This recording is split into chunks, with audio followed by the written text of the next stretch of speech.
Misal үшін, мынау қайнар асқөндік кооперативінің 23-ші ойды. Қол көтеріп тұрыңыздар. Қол көтеріп тұрыңыздар. Люба, подними.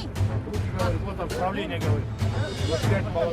Жомарт Кемелұлы, Қазақстан Республикасының бас прокурорына, жоғарғы соттың төрағасына, қайнар астық өндірістік кооператив мүшелерінің атынан үндеу. Біздер 7 жылдан бері әділдікке жете алмай келеміз. Себебі 757 кооператив мүшелерінің 7000 гектар жерін және мемлекеттік 127 миллион теңгені жымқырған, бір тиында мемлекетке қайтармаған бұрынғы кооператив төрағасы Сарманов Қали және Сайрам ауданының бұрынғы прокуроры Сұлтан Орманов өзінің таныстарына 500 гектар жерді аукцион арқылы заңсыз сатып алған. Жерлерімізді қайтару кезінде кедергі жасап, заңды мүшесімен басып жатыр.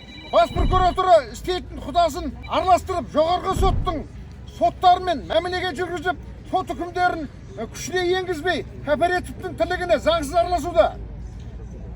Түркістан облысының азаматтық сот алқасы 23.01.23 жылы негізсіз бұрмалап, кооператив мүшелері сайлаған төрағаның хаттамасын күшін жойып, кооператив мүше жұмысын тоқтатып, енді кооператив мүшелерін кім қорғайды? Біздің немізді кім қорғайды?